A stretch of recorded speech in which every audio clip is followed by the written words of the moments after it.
Merci beaucoup, M. Walter, le modérateur. Je voudrais tout d'abord remercier, comme je l'ai fait hier très sincèrement, professeur Mehdi, directeur de Sciences Po Ex, pour son aimable invitation, et associer à ces remerciements mon ami Olivier Darasson aussi, qui a facilité ce déplacement à Aix. Je crois que la question que nous discutons est une question très, très importante. Nous parlons de 3 espaces qui sont en réalité des espaces interconnectés. Tout à l'heure, le général a dit, entre le Sahara et l'Europe, il y a le Maghreb. Oui, mais il faut tenir compte aussi de la partie saharienne du Maghreb qui crée un pont direct avec l'Europe. Donc, pour moi, il n'y a pas de séparation. Si on réfléchit très scientifiquement.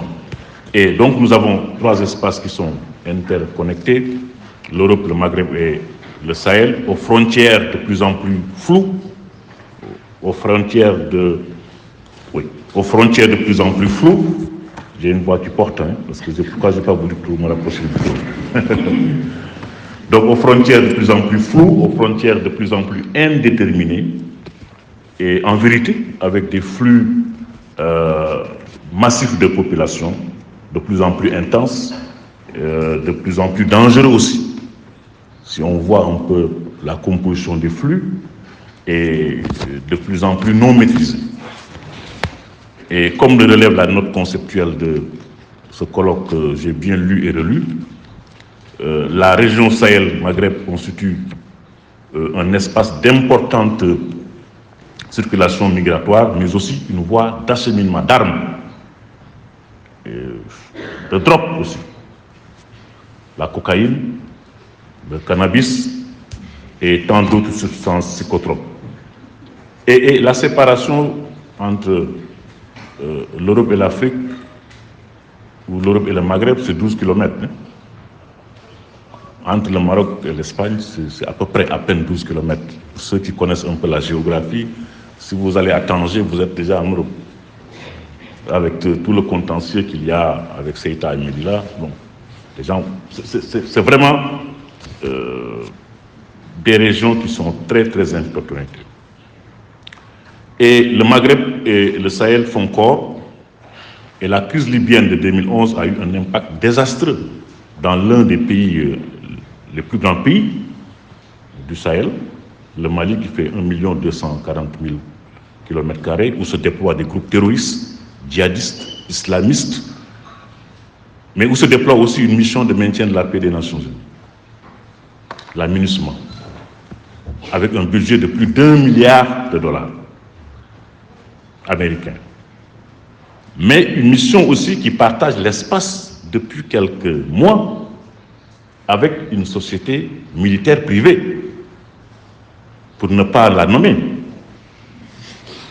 que vous connaissez très bien, qui est en pleine expansion, mais dans un contexte aussi marqué notamment par le départ des forces françaises du Mali, Barkhane. Donc il faut voir tout ce imbroglio. Je peux parler du Mali aisément parce que j'ai été ambassadeur du Sénégal au Mali pendant 2 ans, de 2010 à 2012. Et l'année 2011 est une année importante pour le Mali. C'est la Libye, 2011. Et on dit souvent que ce qui se passe au Mali aujourd'hui vient de la Libye. Mon ami, hier, lors du dîner également, l'a quelque peu évoqué. Et l'on dit également que l'attaque contre la Libye, c'est un service,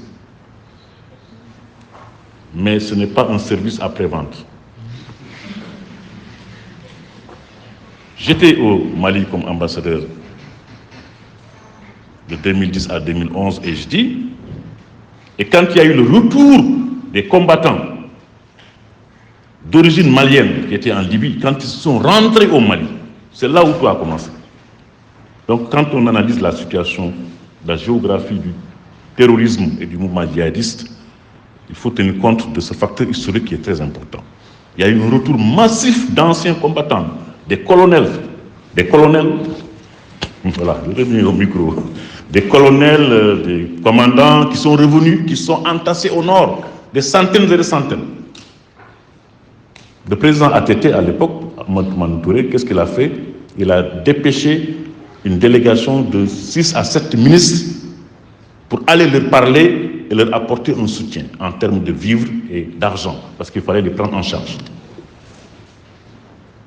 C'était une mauvaise manière de gérer la situation. Avec les fonds qui leur ont été donnés et la nourriture, ils sont rentrés avec leurs armes, ils ont commencé à s'organiser, à se constituer.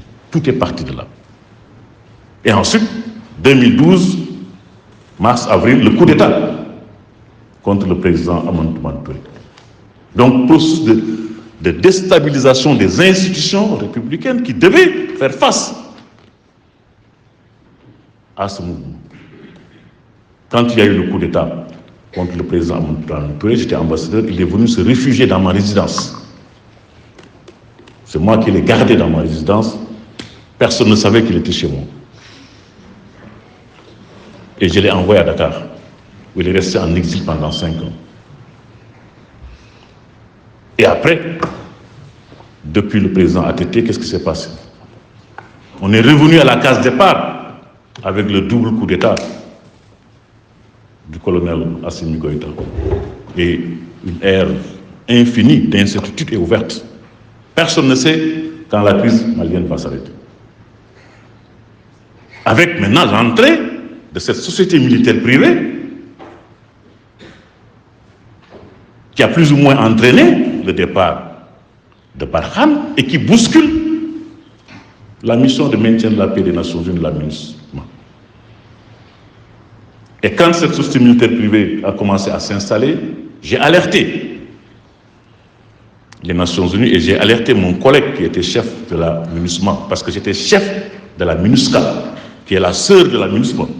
La MINUSCA, c'est la mission de maintien de la paix des Nations Unies qui est en Centrafrique. La MINUSMA, c'est celle qui est au Mali. Je l'ai alerté, je lui ai dit, écoutez, moi j'ai vu une situation avec cette société militaire privée. Voilà ce qu'elle est en train de faire. Voilà comment il bouscule le travail de la MINUSCA dont je suis le chef. J'ai fait différents rapports aux Nations Unies, au secrétaire général lui-même. Je lui ai dit, faites attention, ce qui se passe ici va se passer chez vous. Et ce qui est en train de se passer aujourd'hui au Mali. Donc c'est juste un point d'espoir. On me donne 2 minutes. Mais j'avais besoin de 5. Juste. Et je disais donc, la même situation en Centrafrique, c'est dupliqué au Mali. À la seule différence qu'en Centrafrique, on a des groupes rebelles qui ne sont pas encore considérés comme des groupes terroristes, djihadistes. Mais ça va venir. Ça va venir. Parce que vous avez un pays, la Centrafrique, qui fait la France, la Suisse et peut-être même la Belgique réunis, peut-être en termes de superficie, avec moins de 5 millions d'habitants, un pays qui a des frontières très compliquées avec le Tchad. Vous savez ce qui se passe au Tchad aujourd'hui? Avec le Soudan. Vous savez ce qui se passe au Soudan? Avec le Sud-Soudan. On sait ce qui se passe au Sud-Soudan. Avec le Cameroun, naturellement. Avec la RDC, où il y a l'une des plus grandes missions de maintien de la paix. Donc, un gouvernement qui ne contrôle aucune de ses frontières. Aucune. Ces frontières, c'est des passoires. Donc, les groupes terroristes djihadistes qui sont au Mali, s'ils sont bousculés, ils vont trouver d'autres refuges. Et le terrain le plus ouvert, ça peut être la Centrafrique. Donc, ça viendra. Donc, pour dire, chers amis, que les questions de frontières, c'est des questions aussi qu'il faut bien appréhender. Et je suis enclin à m'interroger sur la notion de frontière aujourd'hui. Notre frère de la Turquie, l'amiral, le vice-amiral, a parlé tout à l'heure des problèmes de frontières. La Turquie, la question des frontières maritimes qui ne coïncident pas avec la frontière terrestre. Le fait que ce grand pays, la Turquie, n'ait pas accédé à la Méditerranée, les conflits qu'il y a avec la Grèce, avec Chypre, c'est des questions qu'il faut, je pense, bien observer. Et je terminerai, chers amis, sur la question de l'immigration sahélienne au Maghreb et l'immigration sahélo-maghrébine en Europe, qui demeure de sérieuses préoccupations. Je lisais l'étude faite par un certain chercheur qui s'appelle Ali Ben Saad, qui a fait une étude intéressante sur les migrations entre le Sahel et le Maghreb, un enjeu de stabilité, de développement et de démocratisation.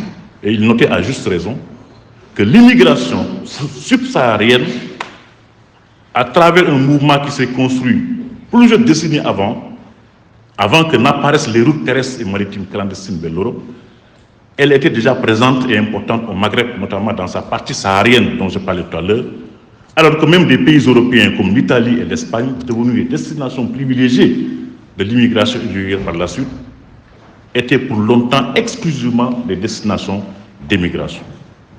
Or, avec l'apparition du transit vers l'Europe par le Maghreb, on a assisté à une européanisation de la question des migrations subsahariennes. Enfin, un autre facteur d'instabilité dont il faut tenir compte, c'est le trafic des êtres humains. Un trafic qui se développe, qui demeure l'une des formes de crime organisé les plus lucratives. On en a parlé dans les discussions. Elle rapporterait aux grands criminels en Europe plus de 3 milliards de dollars par an. Et ce trafic touche presque tous les pays du monde, qu'ils soient d'origine, qu'ils soient des pays d'origine, des pays de transit et des pays de destination.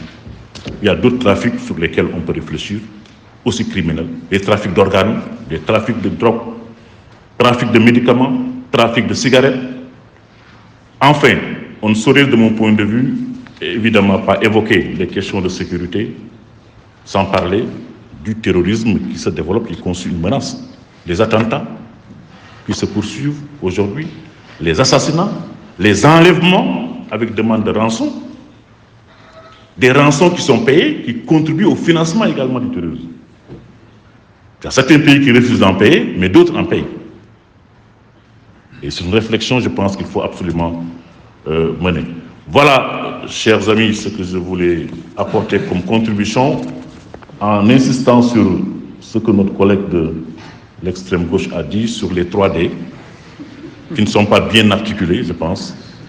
La défense, la diplomatie et le développement. Merci. Merci à vous, M. le ministre.